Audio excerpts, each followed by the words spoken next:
Hey, this is Russell, and I work at the video store, the place that we can all go to once a week whenever it is movie night. Interesting people pop in to rent something, and we go through the films that they've loved across their life. And then when the store is quiet, I chat to my buddies about the films that we're watching on streaming platforms and out in cinemas. We're here to help you figure out what you can watch. All right, let's start the show. Let's open up the shop. Did you see that thing yesterday on the TV? It was really interesting.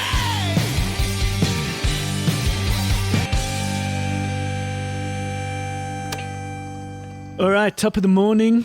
Morning, Russell. How you, Graham? Right on yourself, dude. Lekker, man. How you, Cole? I'm very hungover. Really, eh? Yeah.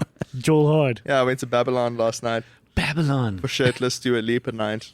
What? Entrance was free if you were shirtless Okay. after 10, but we got there earlier, so we didn't have to pay entrance. I don't have to take my shirt off. Thanks. But did you take your shirt off at any point in the No, night? no. And There was a what disappointing amount of shirted people. makes a Dua Lipa night? The drag queens performing Dua Lipa. Dua Lipa Not songs. the DJs, because they played one Dua Lipa song and a whole bunch of other shit. So I was like, this is very disappointing. We're just watching the gay porn on the screens. It was fun. Sure. Yeah. All right. Well, today on the show, Sorry. we have highly revered, much loved film critic Leon Van Nierop, Sweet. who's going to pop in to rent something. He has been the voice for millions over the years. He's spent a lifetime in the dark watching films. And he's popped into our lives in different ways. He lectured me for a bit at Wits. Did he have anything to do with you guys? Yeah, I met him to do my honors research essay. Okay. Like as a supervisor for that essay. Yeah, just a great person who's just really helped the film scene in so many ways in South Africa. Yeah. So it'll be great to talk to him about some of the stories and the things that he's done in his life. And the big question, which you think is, achievable enough with a comedian or an actor, which is, what films have you loved? Now you're asking a guy who watches so many films for decades and decades of his life, To choose. to now have to choose which films he loves. So I'm very excited to see what he chooses. Yeah. And for all of those who are joining for the first time here at the video store, we've got ourselves a lovely day. And after Leon's visit, myself, Cole and Graeme are going to talk about some of the TV shows and the movies that we're watching. So we'll get into that. But we also go to Babylon for shirtless Dua Lipa nights.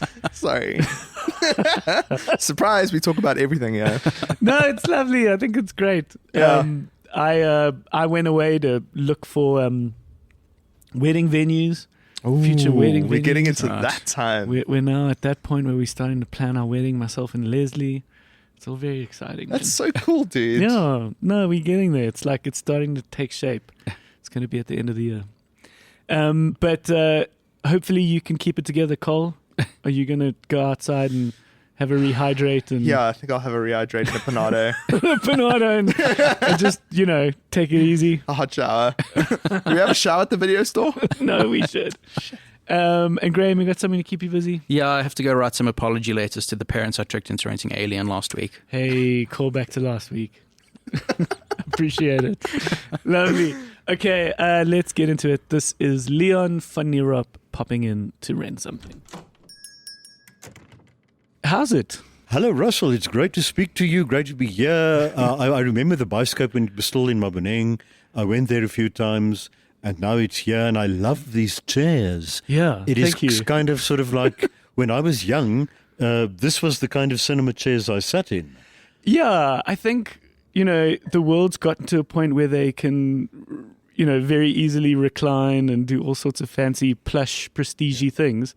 But I've taken a little bit of joy in saying to people, no, we like these chairs. Yes.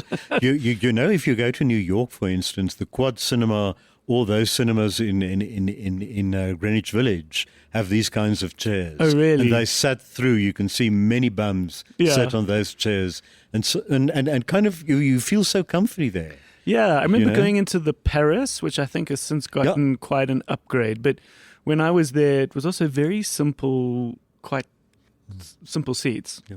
Yeah. And that's what I like. I sort of don't like red carpets being thrown out to you and so on. I just want to see the film. What people don't understand also with the preview is usually the first half an hour there's a big gathering and talking, and all I want to do is sit down, like with a screener, and watch the film.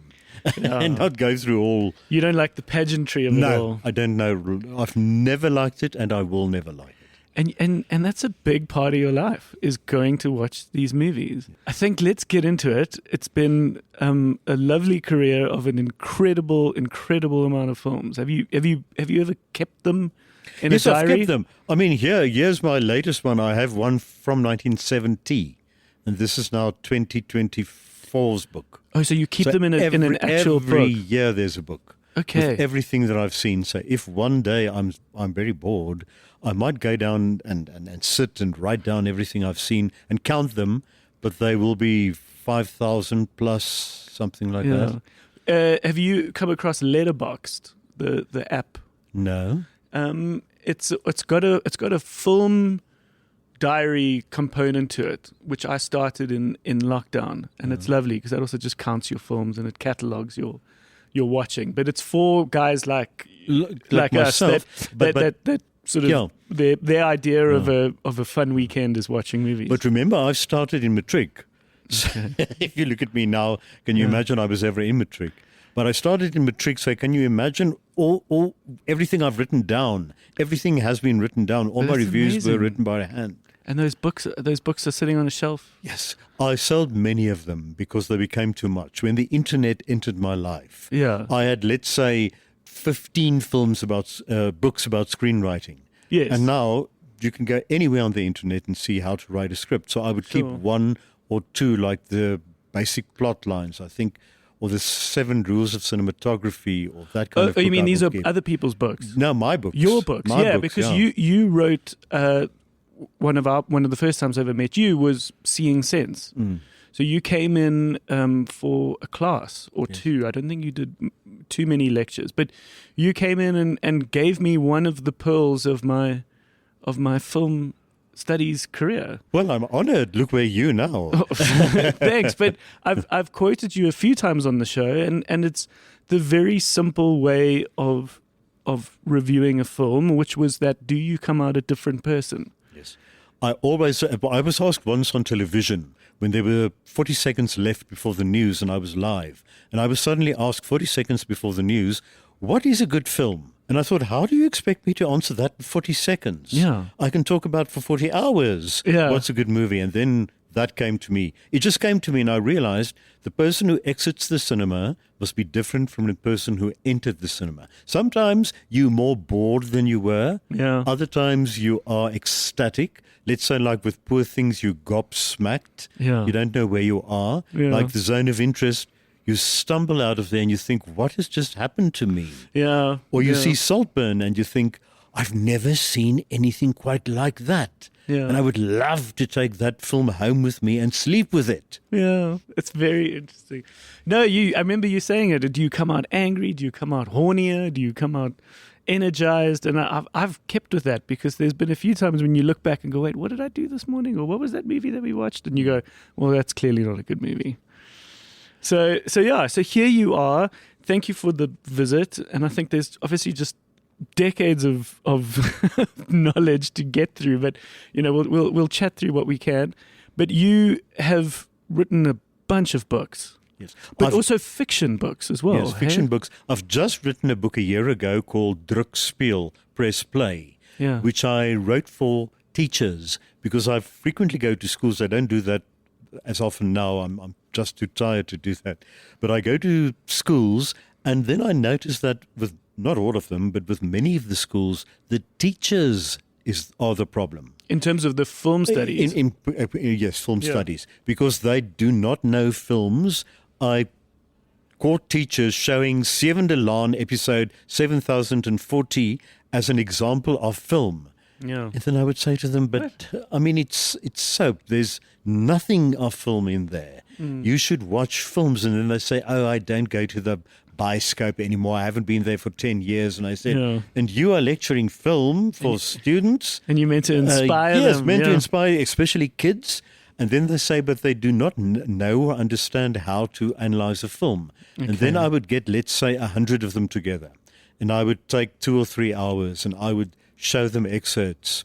And I would freeze frame and explain and explain. Yeah. And then I could see their eyes glistening and their mouths falling open. And they said, we never realized in one shot there's so much to see. It's let amazing, alone in all the shots. So then I wrote this for them and I said, this is how you lecture about cinematography, the importance of cinematography, let alone the other 15 elements. Yeah. The cinematography, because the cinematographer uses a camera like we use a pen or a brush. Yeah. And let's just see how he works.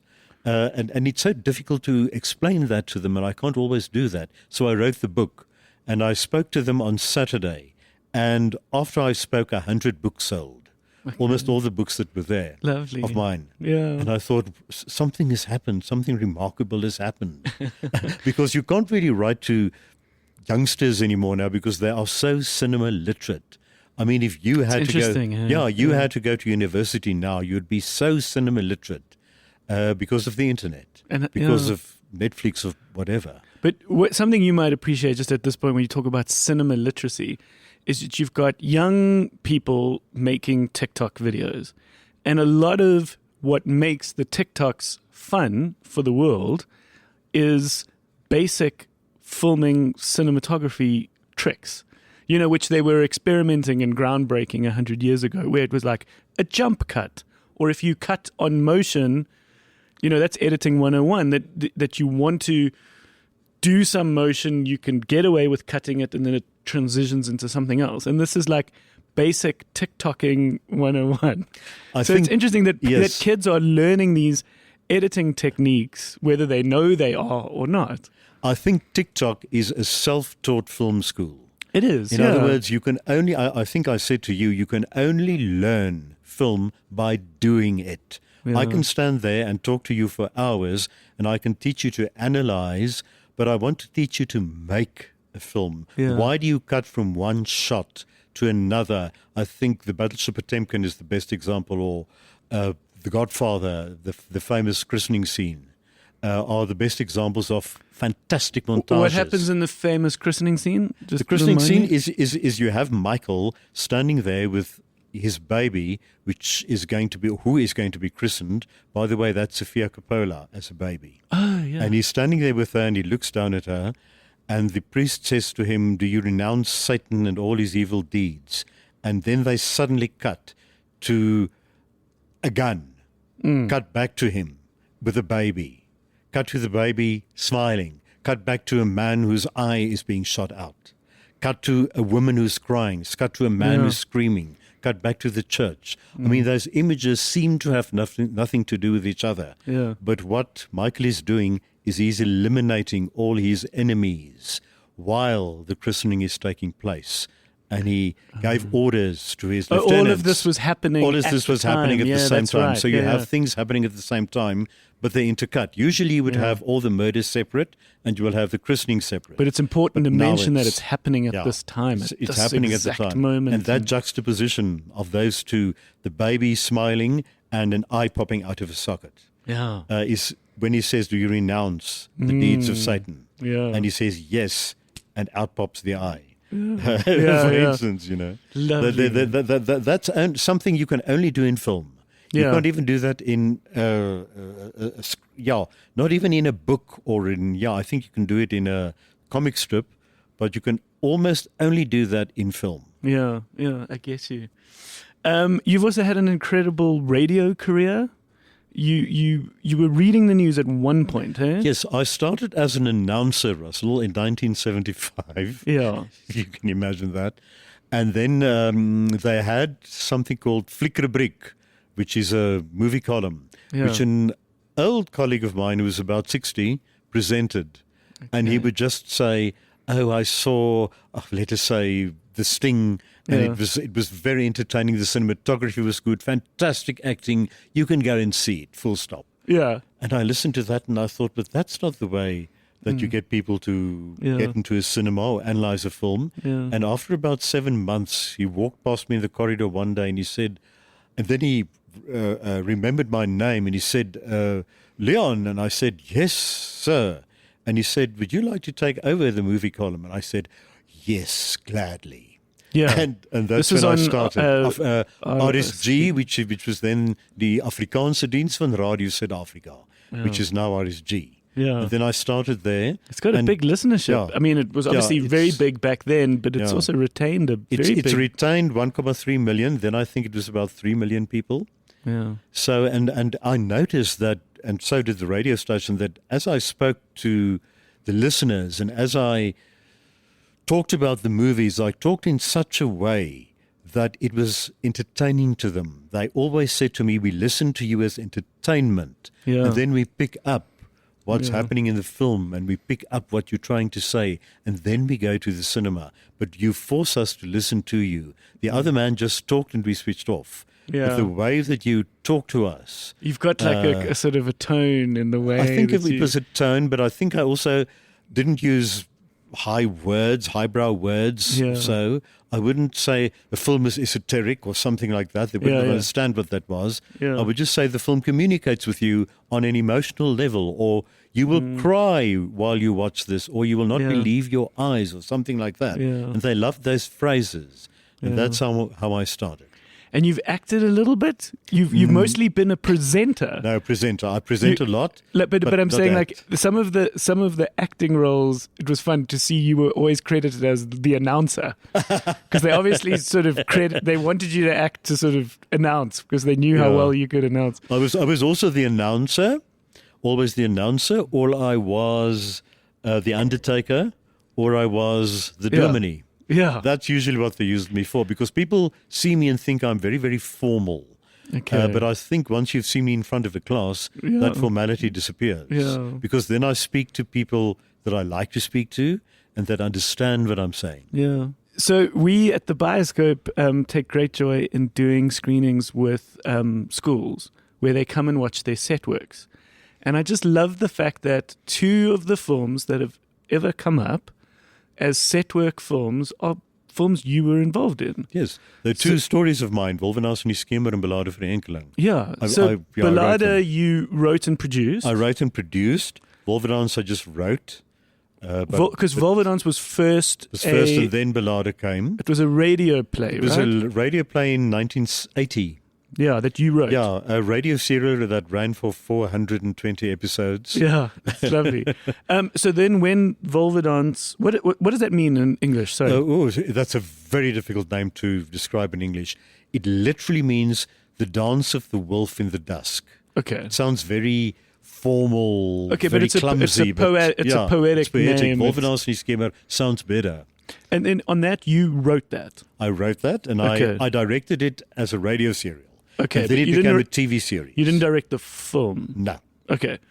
But what I love, and I'll tell you, I've taken great joy in sitting in the projection booth, or by the projection booth where that's our office. And it's usually in the mornings when these school kids come. And especially for Wolvenaars, is that I get to hear their reactions throughout the movie. And then there's certainly a moment, or a couple of moments, where they are shrieking from... It's like a scary moments, right? Yes, scary moments. I tried not to make it too scary. Otherwise, the age restriction would be too high. Yeah. So I subdued some of the horror moments. Oh, really? But let me tell you, it's like, it's just so great hearing that because we don't necessarily screen that much horror at the Bioscope, and perhaps I'm not always around when the movies are playing. I kind of very much manage during the day and leave it to our cinema events managers. But it's just one of those that whenever we've screened it, it's been so lovely to hear that reaction. And I just think that and I know that you were involved, and I just remember thinking you understand story. Yes. And you understand the genre because you've just watched so many movies. You know what works, and it's just so nice to see it pay off. Hear it pay off. I remember when it was on radio, that was really scary because there you could go a bit over the top because you couldn't see. Yeah. And if the murders were committed or whatever happened... Perhaps your imagination could be more scarier. was scarier. And I remember parents told me that kids screamed and shrieked when they listened. And I thought, wow, now I've achieved something. Oh, but well it done. was usually through sound effects, Yeah. which the film didn't really use. The director didn't use the kind of sound effects I used. Yeah. But the sound effects scared people. Yeah. What keeps you busy now? I know you move with things coming and going. What's exciting you at the moment? I've just finished filming Dadur in die Fliek, which means, what is Dur in English? In the past, way past in the movies, where I talked about the 100 years of Afrikaans cinema. But I was filming now the last 5 episodes up till 2023. A TV show about TV show 100 in years of Kykenet, yes. Afrikaans cinema. 30 episodes. And I shot the last 5 now, and they screened on Kykenet in November and December. And I ended 2023 with Die Tragische Saak van Pamina Vermaak, which opens today on box office. So I spoke to about 100 role players in the industry. Many of them are dead now. Yeah. I remember there was a rumor going around when I started doing the show in 2011. Do not speak to Leon Van Nierop, because shortly after you spoke to him, you will die. Especially if you're old. Yeah, Yes, and I tried to get all the old ones before they died, so that I Okay. could get all that info out of them. But what was funny about it is many of them forgot what they did. So I first of all had to brief them. And I would say to them, and let's say, jy is my liefling, remember that scene in the Jeep when you drove? And the actress would sit and say, not really. And I said, but you were grabbing the steering wheel, but you were turning the steering wheel around and around all the time, but yet you stayed straight on the Yeah, road. yeah, yeah. Do you remember that? Yeah. Oh, yes, you remember it. And then she told me funny stories. So it was fun doing it. But That's lovely. to But what a compare- nice testament. Oh, what a Yeah. nice thing to have. Yeah. But to compare the older crowd up till 1980, Katinka Heinz changed it. But up till Katinka Heinz and up till Dani Bester in 2007, I was a slim kind. It was a completely different generation up till 2007. From 2007 to now, if you speak to Nico Skeppers about Donkerbos, or you speak to Etienne Fourie about Stiekheid, it's like a different world. It's like a completely different culture that has started. And they are so cinema literate that the problem when I interview them is for me to keep quiet and give them chance to speak, because I want to talk all the time and they want to talk to Yeah. me. And we just want to have a conversation. And we must remember there are cameras on us and I can't interrupt all the time. Oh, yeah. So I must give them chance to speak. But all the time I can see myself, I want to interrupt and say, and I realize it's not about me, it's yeah. about them. So So how long has this show been going? it's been going since 2011. So every year they would have 5 or 10 episodes. And in November, December, the last 5. Okay, and the Till show is called 2023, again? Dadur in die Fliek. Dadur. Meaning in the past in the movies. Okay. Way in the past in the movies. And have you always been involved in that show? Always been involved from the beginning. I produced it, I wrote it, I presented it, I chose all the inserts. Can you imagine? Yeah. There were about Tracking 250 down- Afrikaans films, and before the internet, you had to sit at Kykenet or Mnet. It was even before Mnet's time or Kykenet's time, and you had to choose interviews and scenes from rolls of film that were Yeah. on a big, Oh, wow. what would you call that? Yeah, like a big editing desk. Editing desk. You'd have to look and stop and write 11:13 first words, ek het jou lief. 12:17, ek gaan jou doodmaak last words. But the worst of it all was to watch the really, really bad films. Because can I tell you that some Afrikaans films Yeah. were so bad that once I was watching it at the Pretoria Museum, and Trevor Moses, who was there, showed to me the Bubble Schroeder story, which was made in 1959, and I watched one reel, and I jumped up and I ran to the door and I said, please let me out. Yeah. But then I noticed that he had locked the door. Oh, And no. he said to me, you will watch until the end. Oh, God. That is your job. And Yeah. that was one of my most difficult sit-downs and watching that film till the end. Because you can see all the mistakes, obviously. Yeah. And they were made on a shoestring budget. And what was it called? What was the film called? The Bubble Schroeder story. Bubble Schroeder story. You will not know her. She was supposed to be an actress, but she was murdered because she apparently, according to the film slept her way into the movies. Does that sound familiar to many people? Yeah. And then she was murdered, and who killed her? Okay. And somebody decided to make a film about it. But what you do not know, Russell, and that you can thank your lucky stars for, is I started with high censorship, a high degree of censorship. There was a film called Jakkals Draai se Mense by Frans Marx that had 3 swear words in it. The one was damn, the one was bloody, and I can't remember what the third one was. And the entire film was banned because of those 3 words. Wild. That's where I come from. Yeah. And I remember when the first F word was ever used in cinema. In South Africa. In South Africa, film. In Hollywood film, because they always cut it out. We had the censor board addressing us as critics and saying to us, you are now going to hear something on screen, 1979. And Justice for All, I think, was the film, Al Pacino. And something you have never heard before. But they didn't want to say what the word was. And we all sat and we thought, So but we intrigued. use it every day of our lives. Yeah. And there was the word. And did South Africa tumble down? No, because of one word.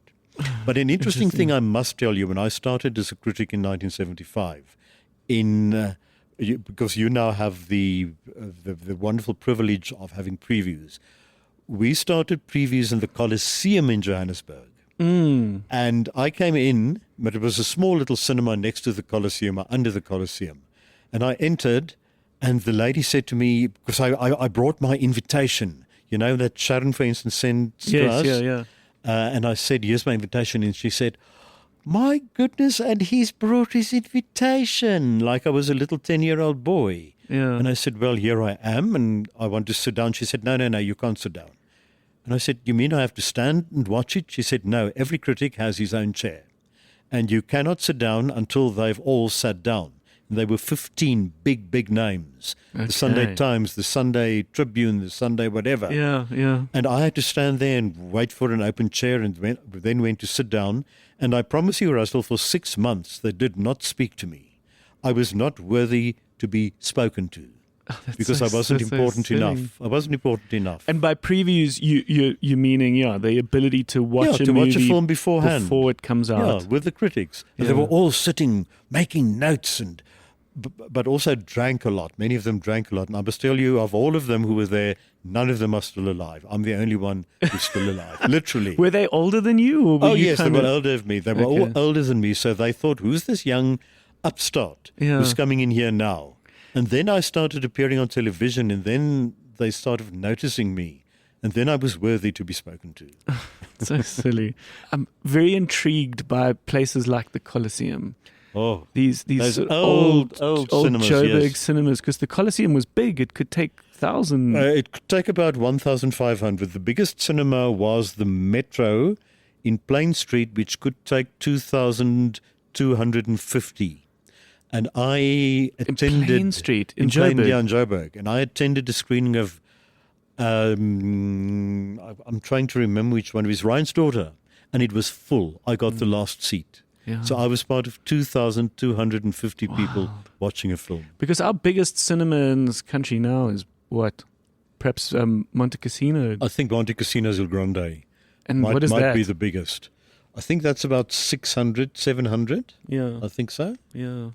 But remember, I come from His Majesty's, 2,000 people. His Majesty's 20th was another century, one. Yeah. 2,100 people. And with the airport, for instance, in His Majesty's, it was sold out. Airplane. Oh, airplane. It was called Airport, 1970. End of 1,000 Days, all those old films that you will not know about or even dare to remember. I saw all of them, and it was such a privilege for me to be taken by my parents to the cinema, and we had to wear suits. I had to wear a tie and a jacket and a suit in order to be allowed into His Majesty's on a Friday evening at 8:00. Wow. Okay. All right. Well, let's do our little dial back here, because we like to go through your life, and I think perhaps now is a good time to mention it. So we've got the 4 great loves, which are your 4 films that have come to you at certain points in your life, and perhaps you in a little suit going to the cinema is perhaps almost where we start. But you grew up in Brakpan. Okay. And so our first film is the Puppy Love film, which is the youngest first film you could remember. I don't think you can call this a Puppy Love film. It was The 10 Commandments by Cecil B. DeMille. Okay. So I was about 4 years old, was beginning to learn English, but couldn't understand it. So I remember I sat there on my mother's lap, and every time somebody said something, I said to her, "What did he say? I can't understand." She eventually had to take me out because I just couldn't stop talking. Yeah. And I realized I had to learn English quickly in order to see films, because the 10 Commandments just fascinated me. The parting of the Red Sea, seeing just Christ's legs, not anything more, seeing the bush burning, all of that. Yeah. For a 4 or 5 year old boy who didn't even have television, we didn't have television in those days, who'd never seen a film, that was an incredible experience. And the Grand had a huge, huge screen, and I was mesmerized by it. The Grand Theatre in Brakpan. It's still standing, but now at the moment it is a shoe store or something. Yeah. And I remember the next film I saw was The Nun's Story, and it took place in an asylum. I don't know what my parents were thinking by taking me to a film that took place in an asylum. Yeah. And I was so scared in that film that for 3, 4, 5 months I could not sleep because of what I saw there. Yeah. And every time I thought, I never want to land in an asylum. Yeah. Asylum was the worst thing possible for me. So those were my very first films. Okay, lovely. And good old Brakpan, hey? The Far East. I remember a guy once saying he grew up in the Far East, and I said, "What, like Asia?" And he's like, "No, Brakpan." But remember, we had a drive-in theatre about 2 kilometers from us. I think there's a big mall now, or a casino there at the moment. The Brakpan drive-in, that's where I saw most of my films. Because I used to talk so much, and you know that I hate anybody saying a word in a cinema. But because as a child I talked so much and trying to ask people what was happening, my parents eventually took me in a car to go and see certain things. And I remember my father saw the film Exodus. He saw it advertised, Exodus, and off we went. And as we sat down, it was Leon Uris's Exodus. It wasn't the Exodus of the Bible. It was the Exodus of the Israelites or the Jews trying to find their new land. And my father was furious because he was expecting to see Moses. Yeah. And then he saw Paul Newman. Okay.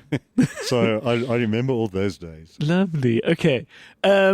We grow up a little bit more now. We're in high school. Where did we go to high school? Well, in high school, it was great that my parents took me to films, especially my mum, that I was not supposed to see. Films nobody under 12, films nobody under 16. Yeah. Dr. Zhivago was one of them. Okay. So Dr. Zhivago was one of my more adult films, one of my most daring films. And there, I think, with David Lean, looking at what David Lean did and looking what Boris Pasternak did with the story, and of course the scriptwriter with the story, there I started learning how to tell a story. Yeah. This happens, then that happens, why it's important to place this scene here, this scene can't come before that one. So structure then started to make sense to me as I watched the film.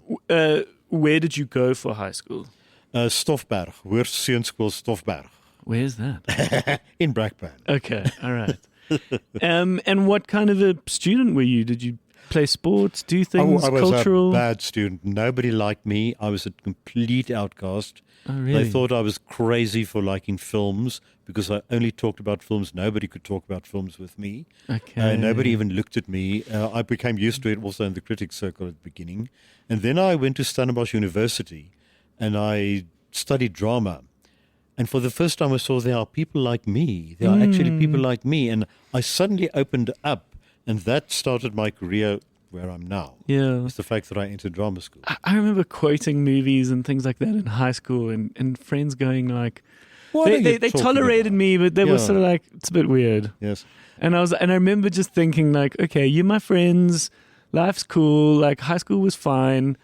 I enjoyed it. I was sort of friends with everyone, but I was like, I am looking forward to varsity where I'm going to be around a few more like-minded people. I was ready, by matric, I was like, I'm ready to kind of leave you guys behind. Yeah. The same with me. Was in 1971. I was first year then. The first film I saw there was in a place called the Stelvio, which was really a bug house, a flea pit. This is now at Varsity. Cinema at Varsity. Where did you study? Stellenbosch. Oh, lovely. Yeah. And I saw West Side Story. Said, yeah. I saw West Side Story, but then you had a bunch of Afrikaans boys who didn't understand what was going on, why these men were dancing and doing what they're they fighting, did. but they're dancing. And they're fighting yeah. and they're dancing. And the boys in the cinema screamed and shouted. And I thought I wanted to hear Leonard Bernstein's wonderful music and watch it, and I couldn't. They were throwing things at the screen. They were going crazy. Yeah. And shortly after that, they showed Women in Love with the first full frontal male nude scene. Hey. And I thought, what is happening? And everybody shouted and screamed, ah, when they saw that. It was a huge moment. So that was my introduction to real adult films. Okay. And to D.H. Lawrence, of all people, Women in Love. Midnight Cowboy Yes. came out that time. And I thought there's something like people being gay? Yeah. What is that? Really? Yeah. I remember I watched Midnight Cowboy now in lockdown. I used that as a chance. I don't know whether you were, listen, maybe you're not the same. You've watched so many. But for me, I was like, there's a handful of movies I need to catch up on. There's ones that you kind of put off, or there's the ones that you should watch, right? That you should watch. There's a handful where it's like, if you want to call yourself a cinema owner, you should have watched these by now.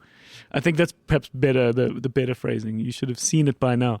And Midnight Cowboy was one of those ones that I watched, which was also like, it's the bad New York. Schlesinger, it's about, bad New York, Schlesinger. about him being a hustler. Yeah, he was the a guy. hustler. He was the main guy. John Voight. And it was Dustin Hoffman. And Dustin Hoffman, And obviously. Dustin Hoffman giving perhaps his best performance when he was still not as mannered and as self-conscious as he is today. Yeah, the famous I'm walking here. I'm walking here, which was an improvisation, of course. Yeah, that was that's improvised. Right, that's right. I remember when I went to overseas for the first time in 1977 in London.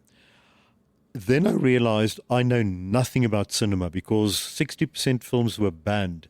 I heard the name Fellini. I heard the name Bergman. Yeah. I heard about The Exorcist, but I've never seen it. And then I went on a crash course, and all those films were showing in second release houses or art cinemas. And I took a crash course on Bergman, a crash course on Fellini. Can you imagine being confronted by all those fantastic images by people like Bergman and Fellini and not quite understanding what you were seeing? Yeah. Then I started buying books, reading up about them, trying to see as much as I could because there were many retrospectives. So I sometimes sat through 3-4 of their films a day.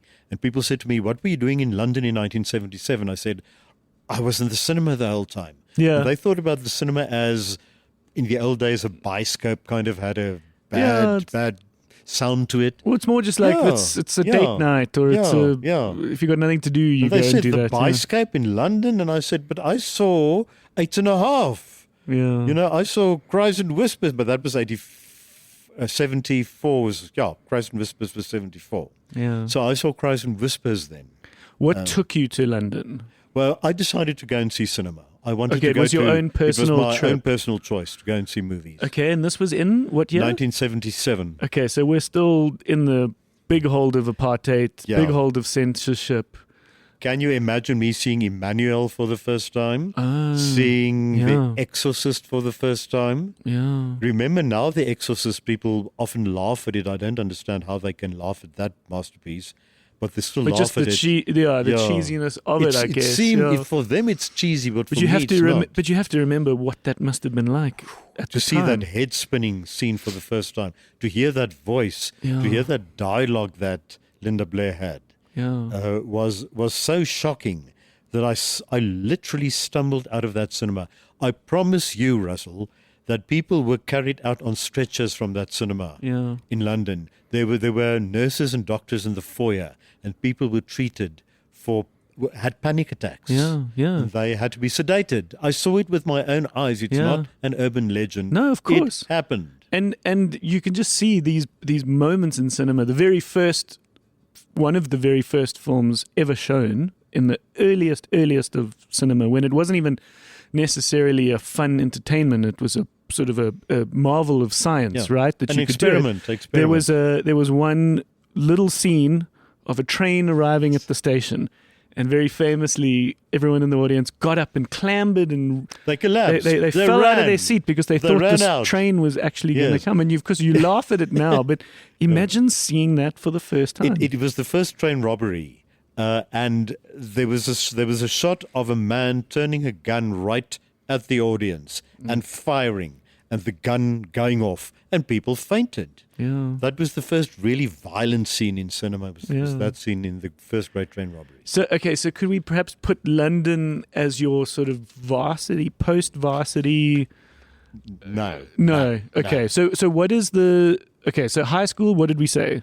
High school was Dr. Zhivago. It was Zhivago, okay. Airport, it was that kind of thing. But in 1974, in my final year, Ike showed a film called 2001: A Space Odyssey. Yeah. And I've heard about Stanley Kubrick. I haven't seen his A Clockwork Orange yet. It was banned. Yes. Yeah. I saw Lolita, heavily cut.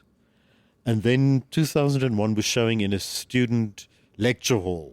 Yeah. And it was skew. I remember the images were skew. And they were still fidgeting with the sound. And that wonderful scene in the beginning where all the apes are jumping up and down in Namibia and screaming. Yeah. It was all skew. It was almost like Poor Things now. Yeah. And I looked at that, and then finally they got it all together. Just as the ape threw the bone in the air and it turned into a spaceship, and when that bone turned into an airship, my life changed forever in cinema. I thought, I've never seen anything like that. And thus spoke Zarathustra, was then there, and suddenly it turned into the Blue Danube.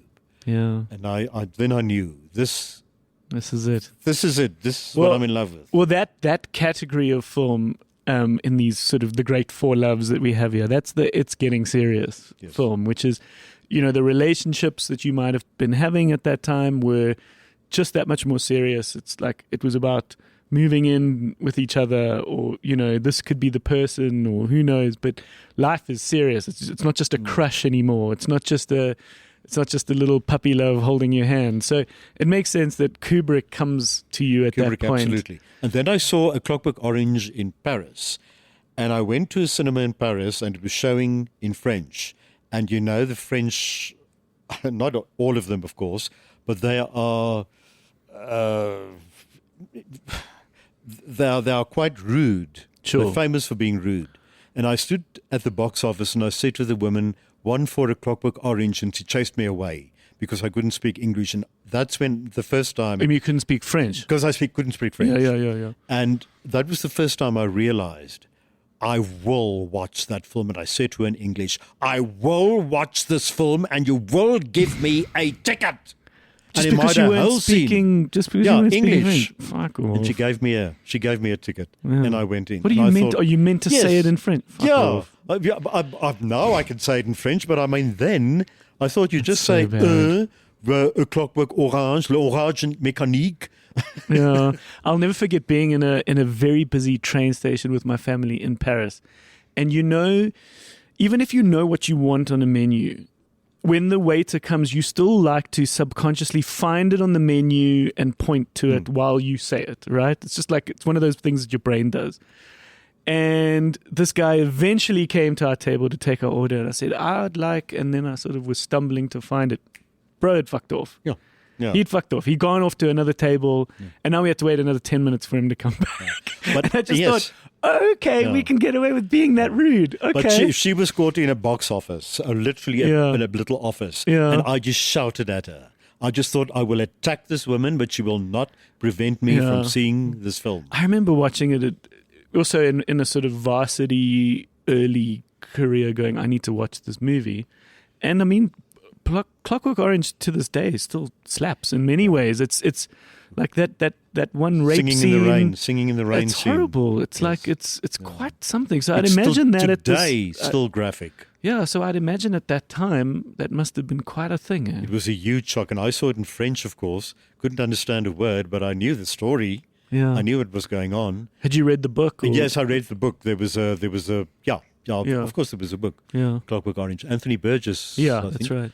so I knew the story. Okay. But I still wanted to hear what they were saying. Yeah. I couldn't understand it. Then later on, it was unbanned in South Africa in 1981, 82 somewhere, and then I went to see A Clockwork Orange. Yeah.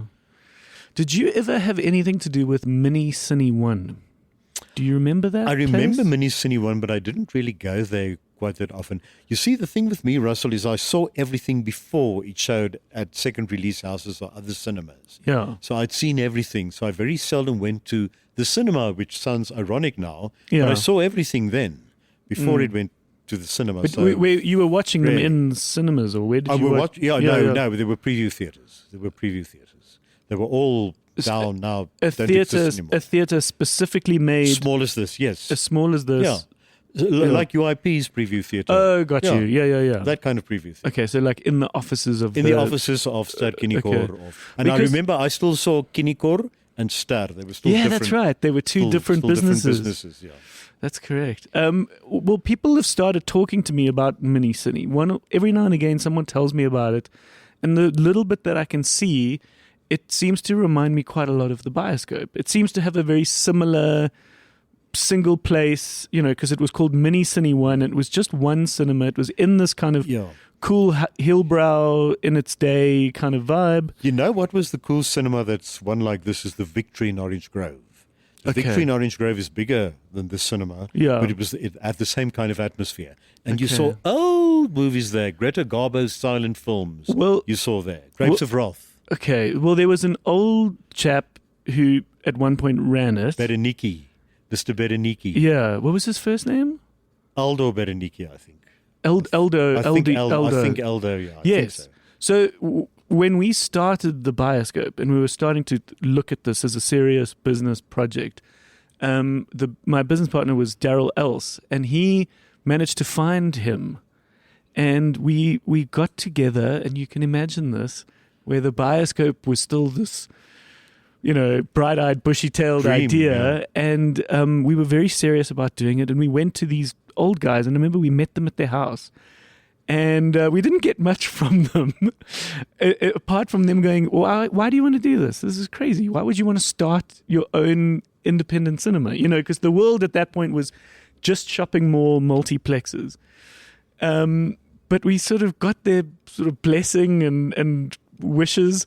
The one thing I got from them was, you must make your seat sort of half a head higher for sight lines or something. Because the Victory wasn't, you stared at the back of a guy's head. Okay, And sometimes the women wore hats. Yeah, he was like, just think about it. You've got to be half a head higher than the next one. And I was like, okay, thank you. But the one of them, I think Eldo. Was it Eldo? I think that Bereniki was his. He had was his an surname. Italian name. Yeah. And he had a little cinema in his house. He'd converted one of his rooms to a cinema, and he'd put in some chairs. And he showed us that, and he was very proud of it. And then he welcomed us to come to his house at a certain day and watch a movie, because a whole bunch of old folk come and join, and we went to his house, and it was so great to see him take such pride in this screening. And we watched the 2 coins and a fountain. Yeah, 3 coins. 3 coins. Sorry, coins. I forget how many coins. And it starts with these. There were 2 great moments in this screening. It starts with different shots of Rome, like the fountain and things. Trevi Fountain. Trevi Fountain. And there was this old duck in front of me that said, too loud. She goes, "I've been there." I wanted to say to you, I've been there too. Yeah, I mean, I've also been to Trevi Fountain, but I didn't want to announce it in this guy's screening. There were about 12, 13 people that could fit in his room. And then, of course, at one point, smack in the middle of the film, it just pauses. And the lights come on, and that's for everyone to go to the toilet. Because they changed reels, we're didn't all they? old. No, I don't know how he did it. It might have been digital at that point. But and then everyone went out for tea and scones, and then we went in and watched that. And I just thought it was just such a lovely person to have. Italo. That's his name. Italo Bereniki. But one cinema you missed is the Piccadilly in Yeovil. That was close because I used to live in Yeovil when I just started working. The Piccadilly in Yeovil was the same kind of cinema, bigger than this one also, but they also showed second or third release houses. Okay, the Piccadilly. Okay. Piccadilly in Yeovil. Because I'm quite keen to try and find programs or posters or pictures or something, and I want to actually use a section of the lobby to show some of these. I want to show that the bioscope fits in a history of other standalone cinemas. When we started, there were almost none. There was the Tari, which was this in downtown, and the guy was making more money out of people sleeping in there at night. You know, we said, oh, we're the only independent cinema when we opened, and then we realized there's one or two. Labia. Oh, yeah, but I'm talking in Joburg. Joburg, Yeah. Of course, Labia was great, and we went and had long conversations with the Labia guys.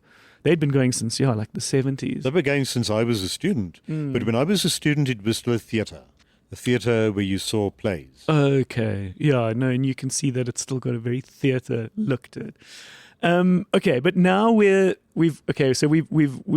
perhaps put 2001 as our It's Getting Serious film. Now here's a tricky one, which I think for you is perhaps a very difficult one, which is the film you could settle down with. And, I think you've just met so many films in your life. There are many. It's very hard. So perhaps it's a combination of a handful, but what comes to you as some of the all-time of the all-time favorite? ones? I want to say to you, in the modern times, I would like to sit down or settle down with Saltburn. Saltburn completely blew me away. Lovely. Very few people like it. No, But I Saltburn see where it came from. What I've said on the show is I find it amazing that a film like Saltburn penetrated as much as it did. In the streaming era, it's and with so much content, it's very hard to stick out and actually be a topic of conversation at a braai or at a, or what are you guys watching? People only talk about the bath scene. Yeah, well, it just also shows you how sometimes you need to stick out, and you get the feeling that the filmmaker was like, we're going to be outrageous in this, we're going to do this particular thing. It does service the story, but it also is a thing that you just don't forget. You don't forget that moment. It's the power of it, I guess. The other one that I want to tell you to show in this cinema that nobody has bought is Anatomy of a Fall. Okay. Which has been nominated for 5 Oscars. I see that, It's got the best script I've ever seen in a film. I haven't seen it in none of the distributors have taken it. I went personally to all the distributors. I told them to buy it. None of them have listened to me. Did that 5 years ago, and I said to them, I saw this wonderful film called Parasite. You must really go and buy Parasite. And they all looked down at me. And then I went to the Chinese embassy or something, and I said, contact Ster Kirikor and tell them to buy Parasite, which was a Korean film. Yeah, South Korean film. And they bought it, and they thought, they're going to show it for a week. Wow. And this movie. This film. Okay, so Anatomy of a Fall is a pick for you. Anatomy of a Fall. Where did you see it? At the European Film Festival. Okay. I judged the European Film Festival, so I got a screener, so I could watch it over and over and over again. I know very little about it. Where was it made?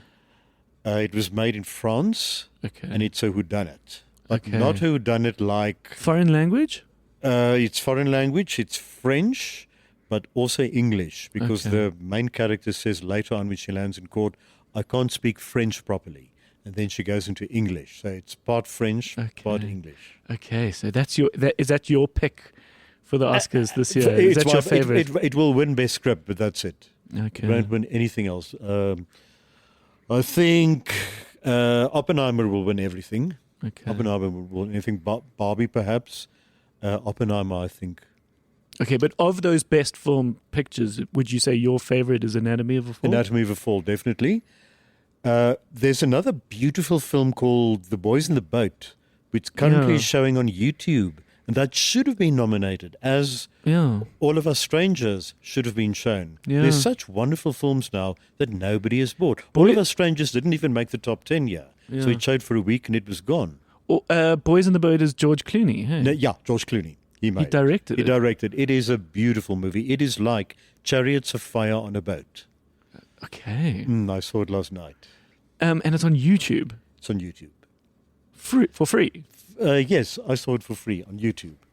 That was a legal consented... It was a legal thing. I typed in YouTube, The Boys in the Boat, and up it came, and it said, watch the movie. And it said 1 hour, 59 minutes, and I thought, let me press play, and I pressed play, and there it went.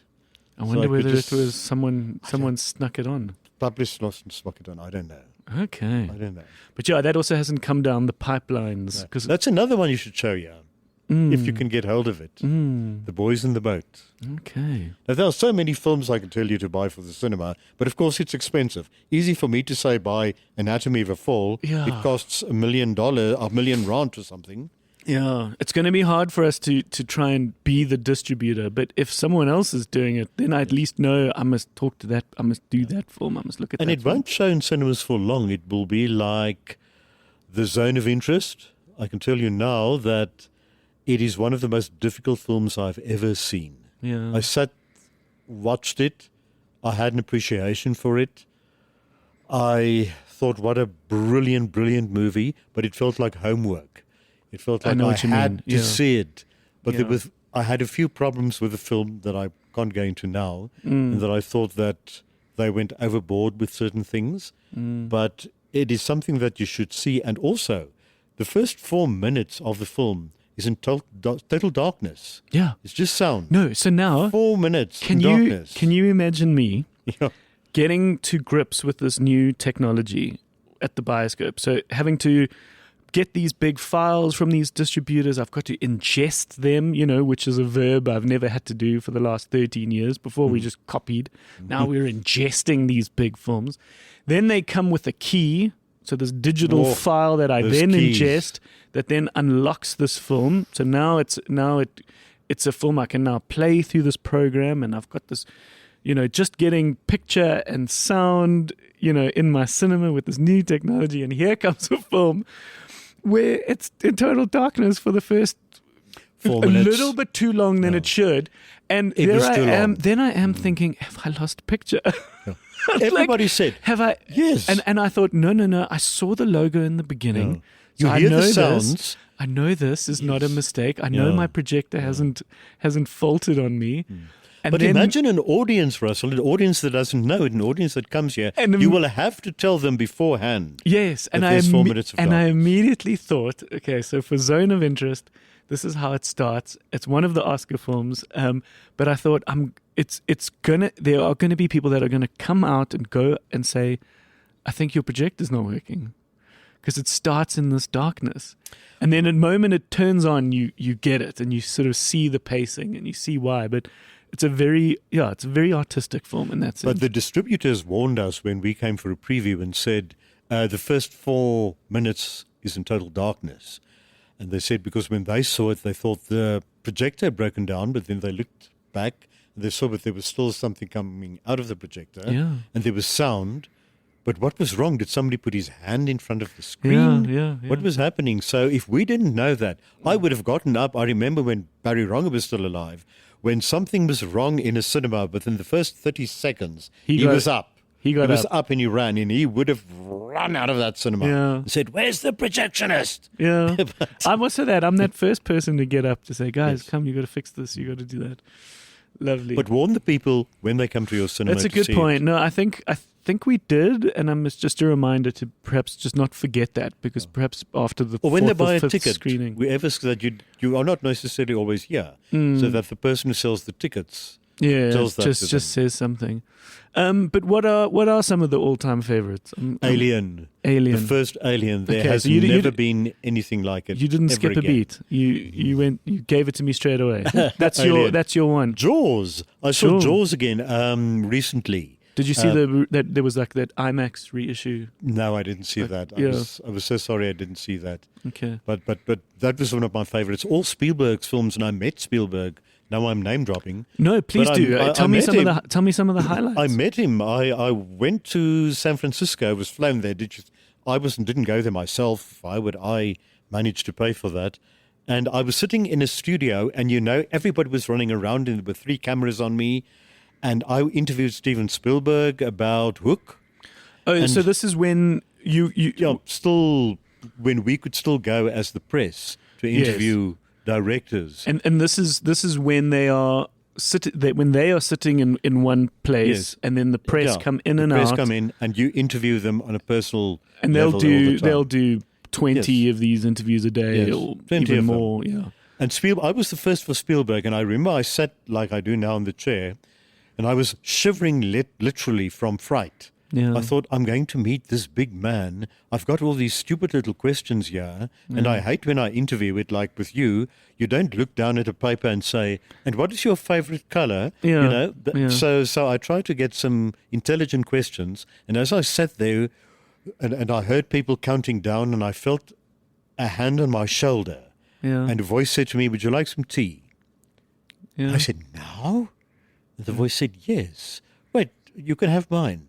And this person gave me the tea with the tea bag in it and said, let me take the tea bag out for you. And he took the tea bag out. And I thought, who's this wonderful person there? And I looked up, it was Steven Spielberg. He was offering you He tea. was offering me tea. And he sat down and he talked to me. How long did you get with him? I got about 5 minutes with him. I overran. And everybody was saying to me, stop, stop, stop. And he waved to them and said, let him speak, let him speak. Oh. So that's the kind of person he was. That's What a the wonderful hero. man. That's the hero you want. That's a wonderful man. Just outside the room that we're in now, just outside the cinema, is a very sweaty, gushy me with the Foo Fighters, and I also had like 5 minutes in a meet and greet, and you know why they've been my all-time favorite band, but we screened the documentary that Dave Grohl made about the famous studio in LA called Sound City. So I got to think about what I was going to say. And my opener was, so I own a cinema, and we were the only cinema in the country to screen Sound City. And which is true. And that got me a nice big hug out the gate. And it was like, that's I what hope you want. got that on camera. No, but I've got the photo, and when I left, it was so sweet. As I walked out, you know, and then the next person comes in, he said something like, he's so cool, like he owns a cinema. And I remember thinking, like, this is how I want to leave it. Like, arguably the coolest man, the hero of my sort of cultural, creative life, telling me that he thinks I'm cool. Fantastic. You know So I'm what? glad that Spielberg Yes, delivered, yeah. because you could have got him on a grumpy day where he's a lovely, nice guy, but if you just got him on a grumpy day, you would then tell everyone for the rest of your career, nah, he was a grumpy dude.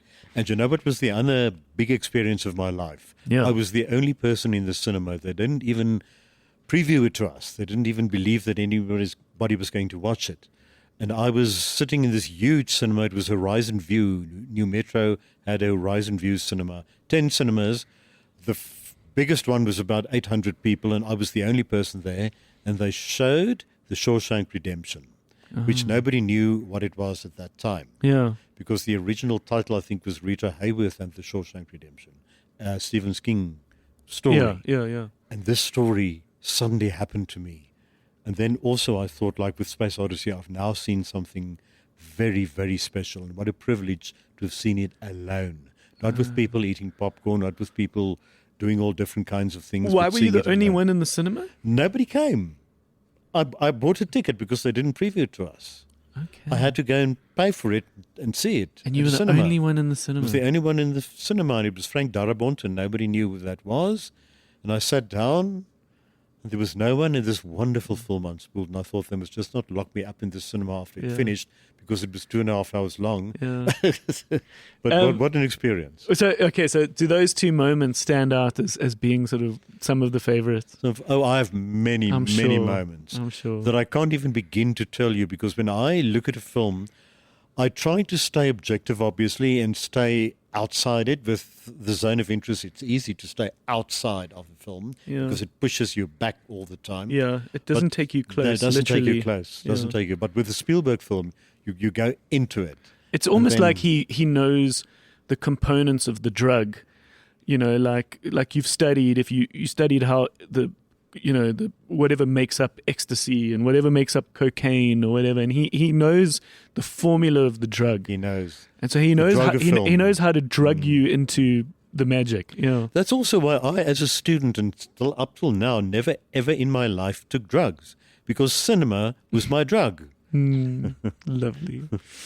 Yeah, I think perhaps we, because I've gotten to see you quite often now, because we both go to these I now join these preview screenings that you go to.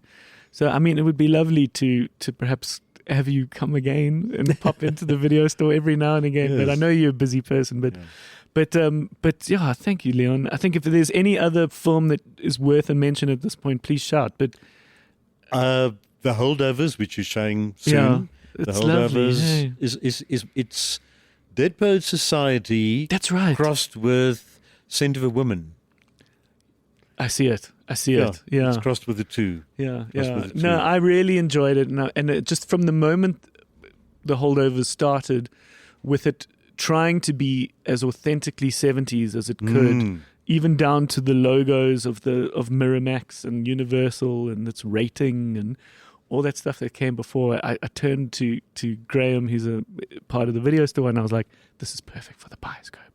Because that's what we play on. The 70s. It's film. just this idea The of 70s nostalgia film. and just giving someone this like time capsule and the experience of a time capsule, which the Bioscope often tries to do with a sense of nostalgia. Speaking of a time capsule for me to end off, is the biggest moment in a cinema for me still. Pauline Kyle said the biggest moment in the cinema. She was the world's most famous film critic that I learned from in New York.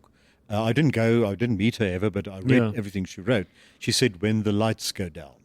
And she wrote a book, When the Lights Go Down. It's the biggest moment. But for me, it's when the projector started. Yeah. And you heard that sound. Yeah. And you knew it was starting. Yeah. That sound, I miss that sound. I still miss that. And all the scratches on the film. Yeah. Because it was played so often. The Sound of Music played for 5 years, I think, in Rosebank years ago. Yeah. 40 years ago. What I found interesting is that back in the day, it was obviously very expensive to make the reels. And we as South Africans, if you were lucky enough to travel in the 80s, 90s even, when they were still using reels just before digital, you would always wonder why it could take as long as a few months or sometimes even longer before we got even the big Hollywood films. And that was because they could only make so many reels. Yes. The reels went around America probably first or Europe, and then they would ship it to other places like South Africa. And so we kind of got thrown the scraps. Yes. And here in South Africa, it only showed in one cinema. In Johannesburg, in His Majesty's. Then it went to Cape Town, to the Alhambra or whatever. And then it did the rounds. But in every time it got screened, that stuff got a bit more messed. Scratched. So a little bit like you watching some censored version. The average South African also watched a very used version, which I think is interesting. And of course, now with digital, we can do these day-and-day releases. And so that's a thing of the past. But I found it interesting to see how South Africa literally got thrown the scraps of these like older, very used reels, which I thought was interesting. And also the directors didn't really want their films to be shown here because they were cut so extensively. Some films had 50, 60 cuts in them. Wow. I really remember that. Yeah. That they didn't have any control over. They didn't have any control. Some of the directors like Woody Allen then refused to have his film shown here. Because of censorship. Did you ever hear I think Ludi had a story with Kubrick. I think it was Kubrick. Yes, it must have been him. Where there was a story of he happened to have a very particular cut of a film with footage that they had otherwise thought didn't exist. And there was a special handwritten note to, I think it was Ludi, who's the owner of the Labia, to say, please, this means so much to me. Please, can you send this back to me? I need to get my hands on that footage. Because you just seem to have this version of a film that I can't get anymore, and it doesn't exist. You might have the last remaining copy. I hoped he kept the note. I think he did. I'm sure it was Ludi. But yeah, lovely, Leon. I appreciate your time. I think it's incredible to just see everything that you've managed to do, and that at the ripe young age of 70, you're still doing it, which I think is just lovely. I think there's a testament to just how much that magic means to you, and I just think it's great that I still see you. I see you a lot. Yeah, sometimes I'm grumpy because I don't always like previews, the half an hour stand before the time. Yeah. I want to sit down and watch. Yeah, so sometimes I'm grumpy. No, you've always been very polite. And of course, as I said, you gave me that that you get told so much at varsity. I did 5 years, but there's only about 2 or 3 things I remember that stuck with me, and one of which was yours. Oh, great. Thank you. About, do you come out of it a different person? And it's amazing how you can just learn so much, but just retain a couple of like key pillars. And I think that's great. I have your book, Seeing Sense, which is lovely. And so yeah, what a great chance to chat more. I hope to perhaps do this again. And thanks for inviting me, Russell. It was an honor to be here. No, of course, man. And just, all the best. And I'll see you soon. And good luck with The Zone of Interest. Oh, God. Yeah, no. People have enjoyed it. And I think the Bioscope is the right place It's the right place to show it. It's intimate in that sense. But a film like Holdovers, I'm excited. And of course, Poor Things was such a great film to do as our first DCP film. Yeah. And you've now got this new system. Yes. I remember you told me about this new system, and I was still thinking, what does this new system mean? But yeah, no, it's because when we connected again through the video store, I started seeing you at all these preview screenings, and you were like, just remind me what you do at the Bioscope. And I had to explain, it's fun stuff, old stuff, some documentaries, some local films, stuff with embassies. But can you screen this? No, we don't. We don't have the system for it. Now we do. Now you do. So now we can do almost everything that made us the Bioscope before and some. Show with Clockwork Orange. Show with Clockwork Orange again. We should do it. Sure. Quite a movie. All right. Thank you, Leon. Thanks you for your time. Thanks, Russell. Thanks to you. We'll chat soon. Bye-bye.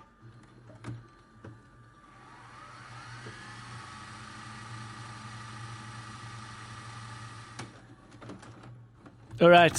What a lovely chat. What a great dude. He sort of sings as he talks. Yes. I cannot believe that he met Steven Spielberg. Yeah. And what the hell? And not just met him, had him serve him tea. Yes.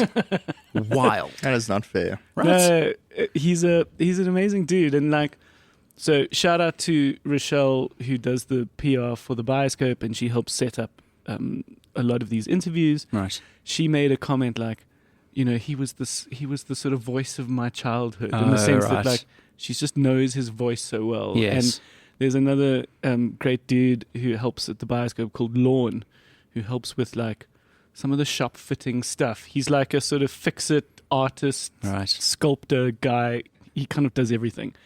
And when Leon came out, we asked Lorne to take a photo of the two of us. Leon wanted a photo of us in front of the projector. Right. And after the whole encounter, Lorne was like, it's amazing. You just know his voice. Oh, yes. And then I realized, I've never really heard his voice. Yeah. I never listened to RS here or some of those TV shows. But for so many people, Leon is the voice of culture, the voice of their life for these sorts of things. That is so interesting. Because I also never knew. Growing up, for me it was Barry Ronger. Yes. And I know they worked closely together. Barry Ronger was sort of our guy. I guess he was the English version.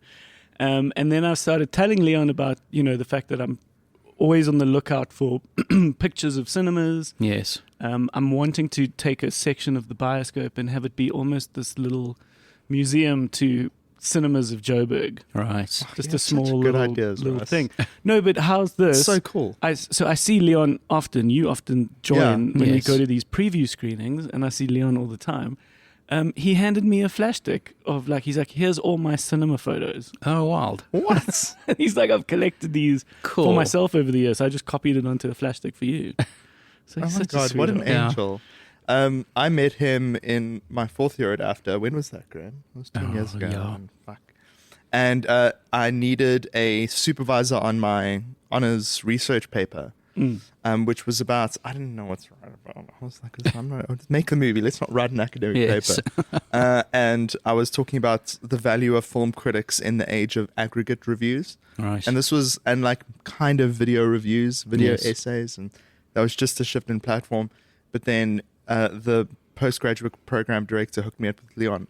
And then I went to go sit with him at a coffee shop, and we just spoke about critics for 3 hours. Okay. And it was lovely. And then recently, when we started seeing him again at the screeners, I asked him to go for coffee with me, and we just chatted about movies.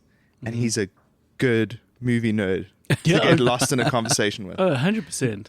But what I love is that when you ask him what his settle down film is, he doesn't skip a beat. Yes. Alien. Alien, yeah. Just doesn't skip a beat. It's like you would think for a guy like that, he would have, oh, well, it depends on which category and what time of the day. Or Yes. He's like, Alien. Alien. Which is lovely. Yeah. But I sat next to him, a few days ago at the premiere of, a special screening of Miller's Girl. Okay.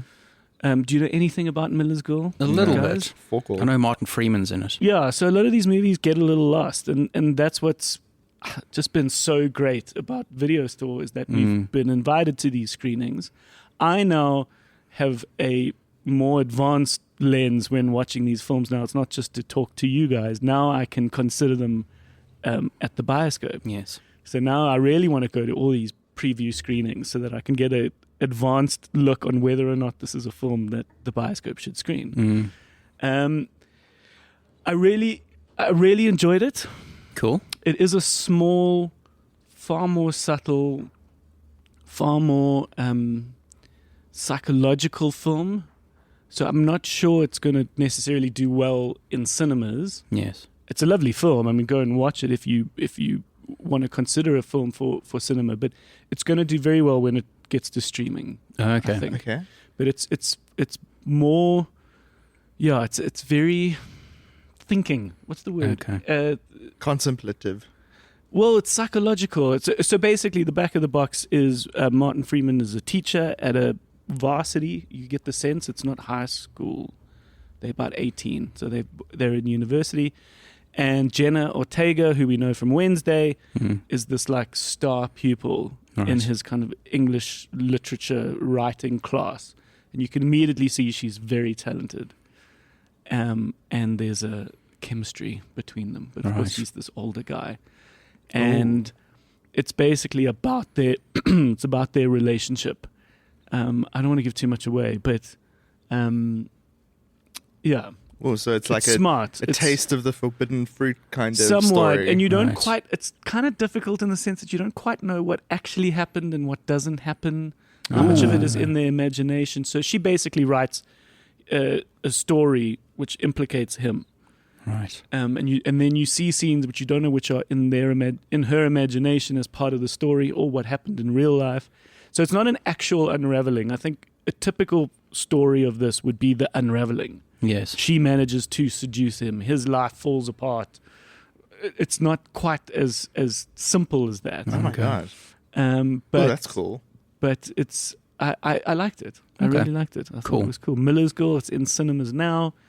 It's probably going to be in more of this art house, Hyde Parks of the world. Yes. Nouveaux of the world. Okay. So it's a psychological thriller, would you say? Somewhat, without it being a thriller. Okay. Right. That's the weird part about it. Interesting.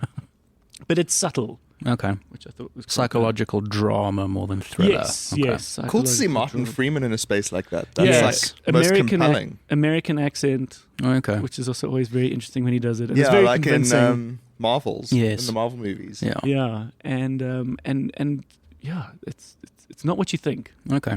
Cool. It's cool. That's a cool sell. Yeah. But in terms of much light, very fun, quite frivolous, we really enjoyed watching Players on Netflix. Okay. Which almost it's a movie. It's a very modern day romantic comedy. Okay. About a woman who and her friends have these plays to get hookups, right? And they've got all these elaborate plays that they've worked out, and they've all got these cool names. And then she really targets someone she likes, she kind of falls in love with, or she thinks she loves. Also, don't want to give too much away, but it's a fun movie. It's like it's a made-for-TV movie, right? It's like a Netflix movie. Okay. But it feels like you're watching like a really great episode of New Girl. So it's like a smart buddy comedy, but it's fun and it's silly, and it's a good, easy watch. Cool. Oh, that's nice. Players on Netflix. Players. The woman, the main character is a woman who was on a TV show called Lie to Me, Dying, where she's a journalist and she writes obituaries. Oh, okay. And whoever she's writing about that week, that person appears to them as a ghost, and she like gets to know them. Oh, okay. Okay. What is it called? I have no idea. I've never heard of it. Okay, someone else talk, and then I'm going to find it. Okay. I finally got around to watching The Creator Oh, yes. I also watched it. on Disney. Yeah, it's on Disney. Okay. Cool. That was cool. It is pretty solid. It is a solid movie. Yeah. And it was interesting because I thought the hype around it was that it was an original sci-fi. Yes. And then as soon as I watched it, I'm like, that's from Akira. That's from Akira. This is like Akira. Yeah. And it's kind of like me and Graham's really bad second year movie that was way too hyped up at after. Yeah. Like people were losing their shit over this movie because we had Graham do CGI where we had a girl who's a bioweapon make someone dissipate into like ash. Yeah. And then it was like, fucking amazing. You guys got CG in a movie. It's a terrible script. But I was like, this is the same as our movie. It's the same fucking thing. So we wrote The Creator. Oh, you guys wrote it first. We wrote it first, I just want to say. But I was really impressed by Gareth Edwards' like more rooted character storytelling. Yes. Because I feel like previously in Godzilla and Rogue One, like what part he had to play in Rogue One, I felt like a lot of it was like it's a disaster movie masquerading as a character film. Yes. Okay. And I was like never convinced watching it. So I was like, oh, you're just all plot devices. You're a dad trying to find his kid. I don't Yes. believe that you're like there's nothing really to engage with. They're Right. very two-dimensional. Yes. And here I was like, this is hectic. This Yeah. story is rough. There's a lot of like cool themes that these Deeply characters personal. deeply That's what personal I, themes. yeah, that's what I said the whole time. Was like when I watched it, was like, oh, it's so much deeper and more meaningful than you think. exactly. I wonder how much of that has to do with how kind of loose the production was. Because it Yes. wasn't storyboarded. They weren't doing that thing like, most of the time when this character is going to be a robot, right? Yeah. You're going to have a person in like one of those grey tracking suits. So it's like Yes. that person's a robot. They did none of that in this movie. So That's all the people were just insane, shot dude. as people, and then they would pick who's going to be robots after the fact. What? Yeah, so it's wild, the visual effects. Like, obviously we're all like, okay, the visual effects are very good. Yes. They were like 1,000 times more complicated than you realize. Yeah, and you look Oh, at that's how cool much to of it know. feels incredibly real. Yes. It is ILM. And it's because they were like, a lot of the time they're filming on location, filming like real people just doing things. And then Gareth Edwards would go, oh, that's cool. That would be cool for robots doing that. Like there's a shot of someone, they've got like a big like sieve thing and they're like sifting through grain and they Yeah. like pick it up, like that sort of thing. They just filmed a person doing that. And they turned it and then into in a post, robot. yes. And like another shot of like a grandmother giving her little kid like a candy bar. And they were like, cool, make that a robot. And that's what they did for like the Shit. whole movie. Oh my God, Yeah. dude. No, it's a fucking amazing movie. They said that they were one of the first crews to go and shoot globally after the lockdown measures were Yeah. lifted. And he didn't want to go into Indonesia and Malaysia and these Southeast Asian countries and kind of disrupt their lives with the Yes. film production. And also like to shoot within their villages to tell them where they could or couldn't move. Yes. So it was like they went about life as normal and they filmed their characters within those scenes. Mm-hmm. So it feels like you're watching like this authentic Yeah. environment that's so believable. It's got that like Apocalypse Now kind of Yeah. vibe. Also one of his references that you're like, Yeah. this is like Apocalypse Now. Yes. So stunning movie. Yeah. I was like really impressed. So this is The Creator, which is on Disney Plus now. Yes. Cool. Highly recommended. The woman, the main character of Players that I was talking about, her name is Gina Rodriguez. She was most famous for Jane the Virgin. Okay. And then the TV show, which is definitely worth your time, is called Not Dead Yet. Right. Not Dead Yet. Where is it Not on? Dead Yet. I think it's on Disney Plus. Okay. But Not Dead Yet it's charming. It's Okay, as she charming. writes an obituary, the Yeah, person so- appears. It's almost like she sort of gets a bit unhinged for some reason, and the ghost of the person she's writing about sort of appears to her, Right. like a very comical Sixth Sense. Oh, cool. And then what's nice is that she actually gets to know them, Right. writes this amazing obituary for them, because she really gets a sense of who this person is, because the ghost of them is kind of haunting her for a Right. week. And then the moment she submits the obituary, they disappear. Okay. So each episode is like a different person. Oh, so it's like early edition? What's an early Oh, edition? yes. Early edition was cool. Early edition was fucking amazing. What was that? Early edition was Kyle Chandler, who you'll recognize from the latest Godzilla movies. Was He it was the Kyle dad Chandler? it was. Wow. I believe it was. I'm looking it up. He was the dad in Super 8. Okay. It's like a very character actor-y kind of guy. Okay. And he would get an edition of a newspaper from a cat delivered to his house that told the future. Like, it was the next day's newspaper that he would get a that's day lovely. early. Yeah. don't you remember this series? No, it rings bells. It rings I bells. never It was watched Carl it. Chandler. Okay. Okay. Yeah. And so what did he do with that information? He would like save someone's life, or like someone would die because they fell off a building or something, and he would go and save the day. Okay. It was just this regular Joe in New York, and the ginger cat would come give him Yeah. his newspaper. Right, the Charming. cat gave him the newspaper. Yeah, well, there was always a cat there. I don't know if the cat delivered the newspaper or not. Yeah, because this was when I was like 4 Yeah. or whatever. Yes. That was a great series. That was a cool show. Did you guys ever watch Pushing Up Daisies? Pushing No. Daisies. Just Pushing Daisies. Pushing Daisies. Wasn't it Pushing Up No, Daisies? No, I think it was I think it's Pushing just Daisies. With the Pushing Lee Daisies. Pace show. Yeah, where he was, Yes. where if he touched someone, they died. No, if you touch someone, they came back to life. Oh, that's right. Yes, but only for a minute. Otherwise, someone would have to like take their place. Someone else would die if he brought someone else back to life. Yes. And then he worked with a friend of his who was a private detective to try and solve murders. Yes. Yeah. Apparently, that was an incredible Cool show. show. I, was I liked awesome. it. I liked it. Yeah. And then yeah, like yeah. the whole thing was there was a girl who he was like was crazy for as a kid, goes to a funeral home, she's dead, Yeah. brings her back to life. But the thing is, as soon as he touches them again, they die again. So Oh, now he's crazy. brought this person back to life, and they're like in love with each other, but they can't touch each other, otherwise she'll die again. Oh my god. Yeah. I mean, It's a cool show. it sounds so silly, Yeah. but it really was a good show. I Yeah. remember really liking it. Yeah, I at the love time. that. Apparently, a whole bunch of people were really irritated that they cancelled that show. Yeah, they cancelled it like halfway through its second season, so that's to like wrap it up in like an episode. That's annoying. Hectic. Yeah. What else are we enjoying? I watched Scream for the first time in my life. Oh, 1996 Scream. Wild. I remember there was the scene. Oh, I can't remember the actress's name, but she's so recognizable when she crawls through the cat flap in the garage door, Okay. and that goes up. That like I saw that as a child for some reason, yeah. and it haunted me for the rest Yeah. of my life. And Aaron and my brother and I were watching it together, and he's like, "This is the scene." I was like, "It's the fucking scene."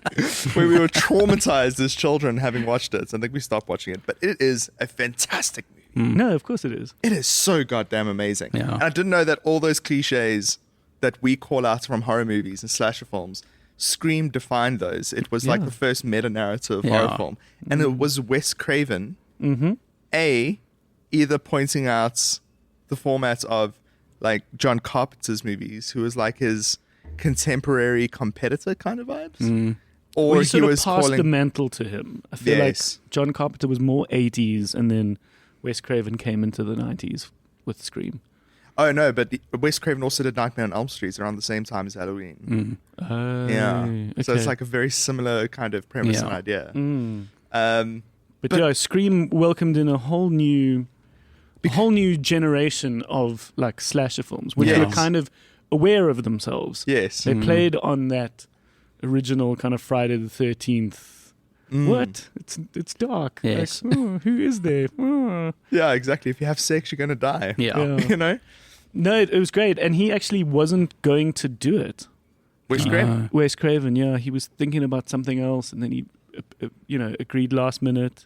Oh, wait. There's lots of great things. Drew Barrymore was up for other things, but she said, no, I really like that, that original role, that like first scene. Yes. Just because of how great it was. It is amazing. I got a proper jump scare watching it. There was a moment where I was like, oh. They Yeah. also, whoever the guy they used for the voice Yeah? on the phone, no actor ever met that person.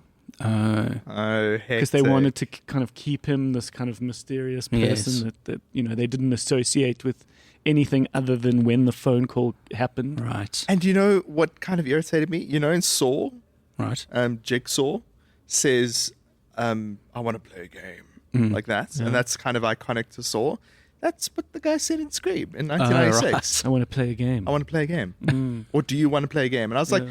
oh, that's annoying. It's amazing when you realize where these things start. Yes. Yes. Like, there's a lovely Armchair Expert episode, which is a great podcast, with Rob Reiner. And he's talking about the fact that, when he made that movie with Jack Nicholson and Morgan Freeman called The Bucket List, that Right. term didn't exist before that. Don't Like, joke. That came from that movie. And he's like, People don't know that, or people often don't think about it, but, Yes. but we made it up. That is so weird because when that came out, you think it just that exists. it existed before that, Yeah. and then they Yes. just called it that, but they invented the They term. invented the term. Huh. That is hectic. Well, like the writer. yeah. Yes. Maybe it's been scriptwriter. floating around for years before they made the movie, but Yeah. it was from that movie Right. that the term a bucket list comes from. Crazy. Interesting. That is Yeah. cool.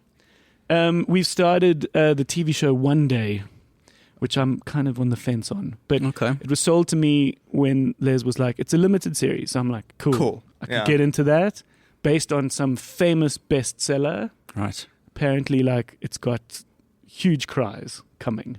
So, like, these Netflix ads around the world are like, you should watch One Day on your own so that you can ugly cry by yourself. Oh. And What's the back of the box? back of the box so far is that it's about this kind of lifelong friendship that these two people have. They meet at basically their graduation party in the 80s in Edinburgh from their university. Our main character is an Indian woman, and then the main guy is this sort of more privileged white British guy. The Indian woman seems to sort of have to work hard and not as obviously as privileged, and it's about their friendship where they were going to hook up on this night, but they didn't. Ooh. And it seems like every episode is going to be like a year in their relationship as they sort of bumble along and maybe love each other but don't meet up. And so there's a point where I was like, oh, this is a girls' show. In the sense where I was like, okay, this is a romance. Yes. This is about the sort of subtleties of unrequited love, and Right. like I can get into that to a large degree. Like I'm a good sucker for romance film, but I don't know. We're gonna see. Okay, But apparently, what's coming is like heartbreaking cries. Right. interesting. And I sort of said to someone we were chatting about it, and I was like, I don't know whether I want to hear that. I'd rather just be caught exactly by caught by surprise surprise. and then find it heartbreaking. I don't know whether Yes. I want to continue when someone Like, don't tell me to get emotionally invested. Yeah, Just or- let it happen. or don't warn me so much about it, Yeah. because then it's No, only 100%. Then it's play not out. going to be as effective. Yeah. It was like going to watch that. The premise reminds me of Past Lives, a little bit. Yeah, kind of. Yes. Kind of. Yeah. This is more like a little bit like even in this movie Players, which I mentioned earlier. It's the whole narrative of like you're friends, but do you love each other? But you don't. But should you have hooked up? But you don't want to ruin your friendship. Like it's that kind of weird subtlety. Oh, Right. I've had a few of those moments. Yeah. Hectic. Yeah, but what is nice, and what I thought is very perfectly timed on Netflix's part, is that they've released a new season of Love is Blind and Drive to Survive, the Formula One show, at pretty much the same time. Right. So there's like Not tactical at all. Netflix have split up, The the family. TV rooms for the next Oh, this is so that weekend when or you week. get the subscription, you can be like, oh, I get 4 screens so that the kids can watch Avatar, the husband Yes. can watch Formula One, and I can watch Love is Blind. I'm going to be in the other room Yeah. watching Love is Blind. You got to have multiple screens in your subscription. So guys. they've split up the couch. Right. But so far, Drive to Survive is cool. It's a very binge-worthy show, and it's the original. It's the OG of Netflix sport, Dockies. docu Yes. series, and you can see they've commissioned a whole bunch in the Right. wake of Drive to Survive's success. Right. So there's the tennis one, there's the golf one, there's the NFL one. There's even a women's soccer one. It's like they're cool, but the OG is Drive to Survive because there are only how many seats in Formula One?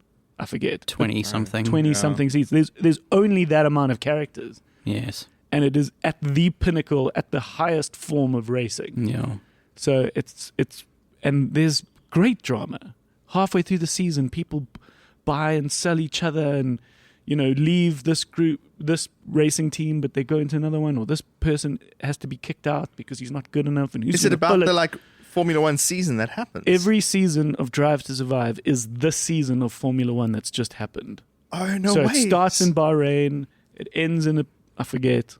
Oh, is this why there's suddenly so many people that watch Formula One? Oh, 100%. Yeah. Because It's from I COVID. remember like 10 years ago, It's changed the entire economics of Formula One. They've added more races in the States because of the success of Drive to Survive. Yeah, I was going to say, I'm sure it pushed it mostly in America because the rest of the world was already pretty on board with F1. Yeah. But Especially like in Europe. popularizing it in America has been a huge deal. No, they've now added this year. Well, okay, so this season, based on last year's race, happened. They added a race in Vegas Yeah. for the first time ever. Sure. It's all because of this Netflix TV show. And here we are with Kai Lamy just sitting there. Oaks are trying. Yeah, I've heard. They're trying real hard. Have you seen the accident that caused it to be shut down? It is fucking hectic. It's on YouTube. You can go watch it right now. Right. Where a guy... What happened? There was a guy who... A car went off the track. I don't think that driver died. Right. But a car went off the track and it was on fire or something. And there was a guy that ran across the road. Oh, my Lord. And he gets hit by a Formula One car. I see. And he was carrying a fire extinguisher, I think. And that the guy who hit him, that Formula One driver died Right. because he hit the guy and then it, like, whatever. But you see the guy get hit and you see him spin like crazy fast through there. I see. But he gets longer. It's like happening so quick that you don't know what you're seeing. Yeah. It's rough. Oh, wow. It's like when you get hit by a car that's traveling at that Jesus. speed. Yeah. Rough. Hectic. And I think that's why it closed down, if I'm not mistaken. It might not be the 100% reason. I mean, it just costs so much money. And Or like why Formula One stopped there. yeah, it's also so much of it is up to F1, the system. sort of the big organization Yeah. that No, it's hectic. because it's all about the traveling in the weeks, and it's also like we are at the tip of Africa. It's Yes. it might not make sense in their world tour. They're like this kind of huge, band that travels the world with their paddocks and how they set it up in all these places. And Yeah. You're making me. You're reminding me of why Judas Priest didn't come to South Africa. yeah, Shit. no, it's hectic. Yeah. All right, G-Force. Yo, I've got a few things to talk about. Briefly, I want to talk about two things. One is life on our planet. Is that the dinosaur Netflix series? Yeah, kind of. It's like Netflix saw prehistoric planets and went, we do dinosaur show too. But it's pretty good because it's not strictly like a dinosaur show. Okay. It's way more broad than that. Yeah. It's like 4 billion years of Earth history, basically. They're trying to cover like everything. Sure. Yeah. It's super interesting and it's very well made. Okay. Produced by Steven Spielberg, visual effects by LM. Okay. But it's I remember starting it and I fell asleep. really. Yeah. I think it's freaking cool because it's like if you're interested in that sort of thing, it's probably gonna get you. Yes. And you're gonna learn a bunch of things. Like there was a point in time when it rained for 1 million years. Really? Yes, On it planet rained Earth. for 1 million years, Jesus. That is basically insane. nonstop. Yeah, and like they It's get like into like Scotland all over the world. they get into like the things that have like caused all the extinctions that have happened and all Oh, that sort like of thing. 5 mass extinctions that have happened. Yeah, that stuff is so interesting. Oh, that's hectic. I really like it. and people forget how that all fits into sort of like now. Yeah. The next one's coming, apparently. And we're bringing it upon ourselves. Yeah. Sweet.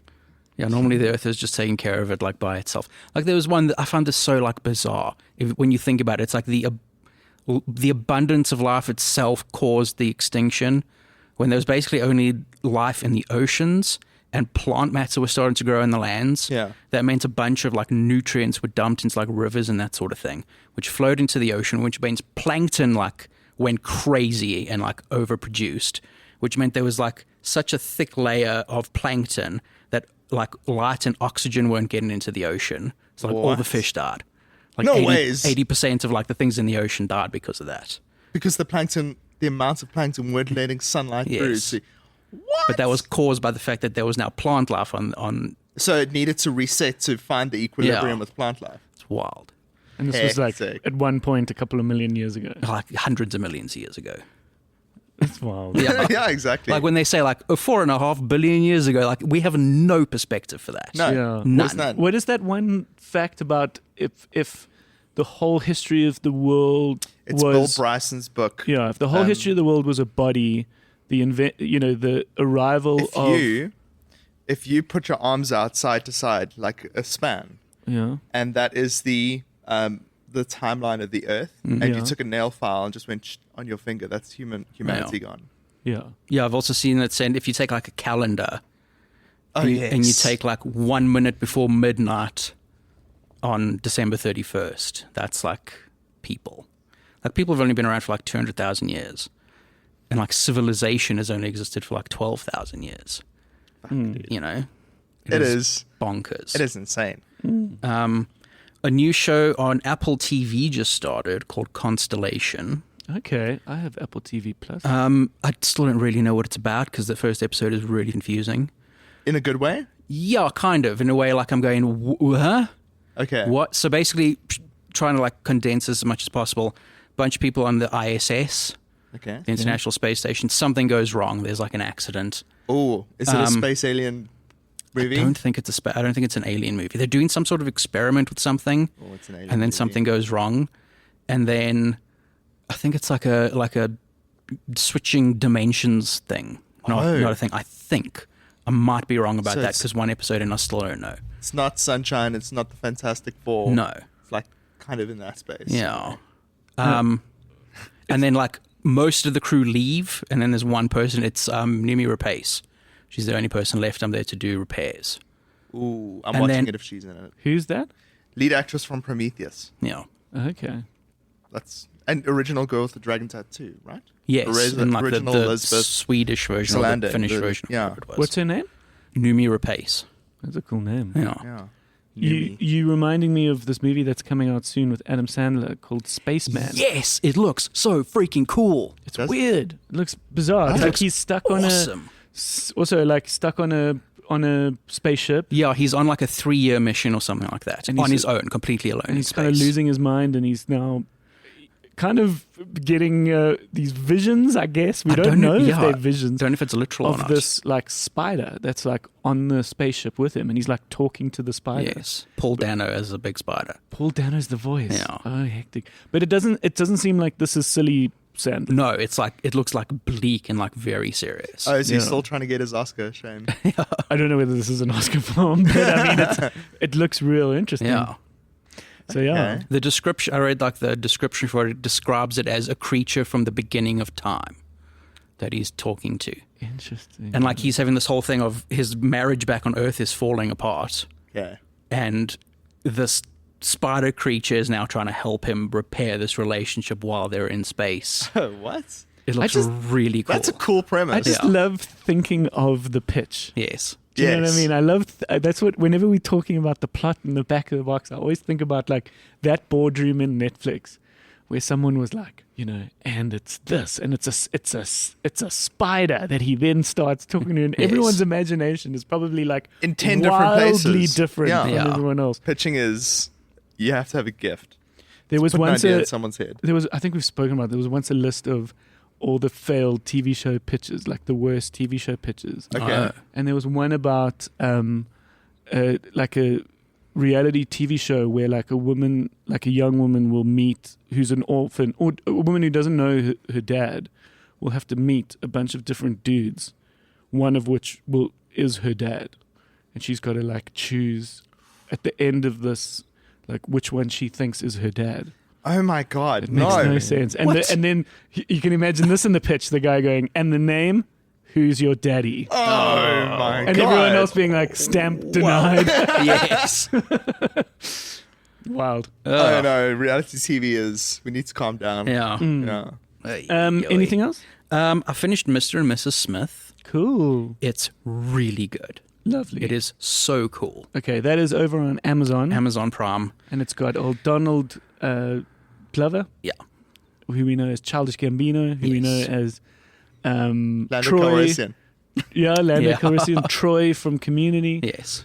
Okay, so yeah, nice. We spoke about it in a previous episode. Yeah, nice I just watched the first one. Nice little reimagining of the Brad Pitt, Angelina Jolie movie. Yes. Yes. And so you enjoyed season 1. Yeah, it's really cool. It's like each episode is essentially like a condensed phase of their relationship. These two people that have been kind of thrown together. Okay. It's like we said, it's not about a married couple. It's about two people working for a spy agency who have to pretend that they're married. Okay. And then that turns into like a real relationship. And then each episode is like, you know, a phase of that relationship. And then like whatever mission they're on in that episode kind of like feeds into that. Okay. You know, like there's an episode where it's got, each episode also has like, you're going, oh, that person's in the show for one episode. So there's an episode with Ron Perlman Oh, what? And they're getting to the point where they're talking about like children, like would they want children? She doesn't want kids, he wants kids, that sort of thing. And they have to protect Ron Perlman, who's this like super rich douchebag who's being hunted down by people for whatever reason. Shame. Why do they keep on casting him as a douchebag? Because of his face. And his voice, he can just do it so well. Yeah. But he's this like really needy, whiny asshole. Okay. So he's like a this child. old 70-year-old man, but he's like a child, and now they're having to look after this dude. So they're doing that sort of thing. Oh, cool. Yeah. It's a very cool Interesting. show. Okay, lovely. I'm watching Yes. the second season of The Legend of Vox Machina. Okay. What's that? I'm sure we might have spoken about the first season. On YouTube, long story short, is a series called Critical Role, where a whole bunch of American voice actors play a Dungeons and Dragons campaign. And they are 100% responsible, basically, for why Dungeons and Dragons is so big now. Okay. They've done 3 Not campaigns. the Dungeons and Dragons movie. No. Okay. Like we're talking like 10 years they've Yeah. been building Dungeons Okay. and Dragons up. So American voice actors, you'll recognize the one woman from Ellie in Last of Us, for example. Like a whole bunch of really big names. They're playing a game of Dungeons and Dragons. Yes, exactly. And they have had 3 campaigns. Each campaign is about 200 episodes of 4-hour episodes each. Jesus. So you're watching these characters move through a story of 200 episodes, 4 hours each. And the first season, the first campaign that they did, the party was called Vox Machina. And it's become so big that they turned their campaign into an animated series on Amazon Prime. And first season was fantastic. It's unadulterated, so it's like violence. There's a lot of swearing. There's a lot of like they talk about sex all the time, but it's fantasy and it's animated and it's adult and Okay. it's shameless indulgence in fantasy. Okay, cool. Like Lord of the Rings level, deep fantasy, but it's hilarious and funny. And so season 2 is brilliant. What is the Amazon show called? The Legend of Vox Machina. Vox Machina. And have they've like taken those stories and rewritten them and like voice acted them, right? They're not just they're not taking audio from the... No. Okay. So they're like completely redoing remade it for the series. Because the Dungeons and Dragons game, when they're playing it, Yeah. is entirely up to chance, right? So Yeah. certain things will happen. A roll of the dice literally will determine how this game develops. Exactly. And of course, everyone enjoys watching this long game play out. Yeah. So the results of that is what's now being created as a scripted show. Exactly. Okay. Yeah. So the outcomes of everything that they've played. Yeah. It was like in our Dungeons and Dragons campaign, there was moments where I like fucked up really hard and I tried to attack an entire caravan because I was done with not having any action. So I Leroy Jenkins and I jumped in and almost got the whole party killed. But the DM wasn't going to let me get away with it, the dungeon master. And the bad guy got a hold of my character and slit my throat. Okay. This And is in then the this is in the this game is in that my you D&D play. game. Yeah. You is Cole. The meet up character's with a name bunch of is dudes. Uwu. Uwu. Uwu feel. How often do you femboy half elf? do you play Dungeons Every and Dragons? like 2 to 3 weeks. Okay, and you got to remember Discord. what happened, right? Yeah. So our DM Reinhardt will always write out like a chapter of story as fiction, as a summary episode. Right. So Wow. we've basically got a book, which is cool, of our campaign. But I was bleeding out on the floor. The party managed to like get to me. Reinhardt says, "You've got this many like seconds before It's Cole all dies." it's all rests in the dungeon master. Yes. And he's like busy deciding what role is needed. And then my bag was somewhere, so no one had potions on them. They couldn't just give me a potion to heal me. I was like, fuck, my character's going to die. This is bullshit. We've been playing for a year and my character's going to die? Yeah. And then the friend was like, I put my hands on his neck to try and like stifle the bleeding. And I do a medicine check. So Ryan's like, cool, do a medicine check. You have to take your D20 dice and roll it. Yeah. And then if it's a 1, it's a critical fail. And Reinhardt would decide where that threshold of success is. So he'll Right. decide anything above 8. But this guy rolled a D20, which is critical success. So Okay. I survived. Ooh, Umu. ooh. And what did you call yourself? I took the word Umu, which is an internet thing, Yes. and turned it into an elf name. Okay. So it's Uwu Feel. Uwu Feel. Jesus. So everyone calls him Uwu now. Alright. No, listen, a part of me like wishes to be a part of something It's like that. really like, fucking like cool. I get it. I get what that is. Yeah. You know, it's like the geeky fantasy equivalent of like a bunch of dudes that always go fishing every 2 weeks. You know, Yeah. like you've got Yes. stories, you've got in-jokes, you've got Yes. camaraderie, you've got shared, memories. Yes. But it just involves like potions and elves and And the rolling worst of thing, dice. yeah, exactly, is like you get people that take their characters very seriously or just role play well. Right. So my friend Shayna is a rogue that steals things. So every time we go into a dungeon, she doesn't care that it might be a trap. She like Right. goes for like the chest to try and open. I'm like, Yes. fucking stop. And I like try wrestle her character to the ground. Reinhardt's like, cool, make an acrobatics check. And then it's so frustrating. Like when you're in a party of people trying to work together, but one of them is a chaotic Right. character. That But that's will interesting fuck how shit up. you get to know your character and you You try and make it different from who you are. and you really sort of grow this character and you probably Yes. come to love this character. Exactly. I think is And then really they might interesting. die at any point. Jesus. All right. Speaking of big epic fantasies and high stakes, we are going this week to watch Dune Part 2, Yes. which is very Finally. exciting. Yes.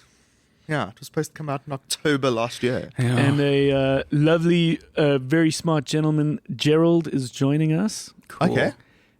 With a bit of luck, we should be able to pull this off. So I'm just manifesting it into the universe.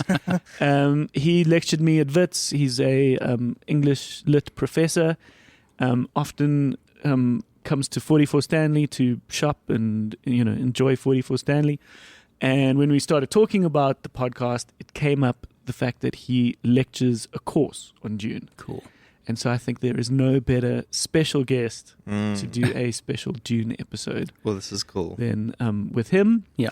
So the plan is to go out and watch part 2, perhaps digest it a bit, figure out the time. Hopefully we can make this happen. Cool.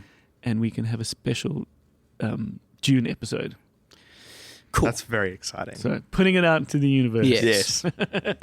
All right, magic, guys. Is there anything else? Avatar. Oh, The Last Airbender. Yes, we need to talk about Avatar: Yeah, The let's Last do it. Airbender. So Netflix just dropped their live-action remake of Avatar: The Last Airbender. Been attempted before by Mr. M. Night, M. Night. and it's Shyamalan. one of the worst movies ever made. It's dreadful. Have you ever seen it? I watched a bit of it, Okay. but I don't know any of the original because it was originally a TV show, Animated an TV show, animated yeah. TV show. And it's incredible. It's really great. And I remember at the time they had existed as Avatar: The Last Airbender, and James Cameron came into town and was like, "I want to make a movie called Avatar." Yes. And there was a bit of a fight over who owns the Yeah. term. Oh, and now they're copying every season of Avatar, The Last Airbender, with the movie. Oh. James Cameron, because it was The Way of Water was the sequel. Oh, right. And next they're going to be Fire Navi Yes. and Underground Earth Navi. And everyone's like, that's exactly like fucking Avatar: The Last Airbender, Okay, James. so James Cameron is actually kind of yeah. inadvertently now. Not well, I don't know if it's Well, I inadvertent. mean, they're just doing the 4 elements: earth, fire, it's like water. not the most so- original idea, to yeah. be fair. Okay. Yes. Yeah. But they have nothing to do with each other. No. Yeah. In theory, wasn't originally an animated TV show. Yeah. Cuck movie, which we'll forget, and now this is The live-action the live-action television TV show. series. Yes. Uh, Really? not off to a good start. Oh, no. It's clearly very expensive. Like, it looks like you can tell they put a Yeah. ton of money into this. But just because something is expensively made doesn't automatically mean it's well made. Oh, that's a good way of phrasing it. Yeah, there's the film school expression: you can't polish a turd. Do you remember that? Yeah. Hectic. The thing is, like, the source material is so good. I don't know It's how you amazing. screw this up. Okay, I will start with this. I think as audiences and studios are bad for this as well, is we don't give shows enough time to find their feet Yeah. a lot we of the don't. time. That's why shows get cancelled often. People give up after like one episode. So I'm going to give it a couple more because the show obviously hinges on a lot of young actors. Yeah. Like they're all young, inexperienced actors. Sure. And I want to see if they get better over time because Yeah. they're not great right now. And it's not helped by the fact that the writing isn't very good. I know. What makes the story special? It's just, I think it's, What is it about? What's the back of the box? okay, on back of the Avatar? box on Avatar is there are 4 nations, earth, fire, air, water. Yes. 100 years before the story starts, the Fire Nation attempts to take over all the other nations. They're the Nazis of the Avatar world. Yeah. But people in the world have the ability to. We have these like fire earth thing because there are people in these nations that have the ability to control those elements. They're called benders. They can like control fire, they can control water, that sort of thing. And there is the Avatar, who is the reincarnation of someone who can control all 4 elements. Okay. And they're like a peacekeeping, like, you know. Yeah. They keep the balance between all the nations. Yeah, balance is like a big part of it. Okay. And it's very like steeped in like Eastern religion and that sort of thing. But is the Fire Nation like filled with fire? Or I mean, kind of, but they can like create fire essentially and shoot fireballs and that sort of thing. Exactly. Okay. It's cooler than it sounds. But then in the animated series, Aang is the last airbender. Yes, because all the airbenders were killed. Yeah, the first one that the Fire Nation attacked were the Air Nation because they knew that's what the next Avatar would be. Yes, because the Avatar reincarnates every single time, moving through all the elements. Yeah. Okay. Yeah. Yes. All right. It's very... Don't give us that, like... sorry. He got that face. It's an incredible show. It's really fucking the amazing. original animated one. And the original show's done. Like it's it's happened and there's how many seasons? 3 seasons, and then there was a sequel series called The Legend of Korra about the next Avatar, which was 4 seasons. Really good. And now they're doing a bunch of animated movies as well. Oh, cool. So, Yeah, like, I saw that announcement. There's going to be a movie about the original characters, Aang and all of them, set when they're in like their 20s. Cool. Yeah. But it makes sense that a TV show, you know, if it's going to be rebooted, let's say from animation, then it makes sense that it gets rebooted as a TV show. I think there's just such a great space for that limited series or just a TV show in general for certain stuff that just can't be put into a movie. Yeah. Yes. Yeah, it's too much for a movie. I think that's why it has to be a TV show. But again, the writing's not good.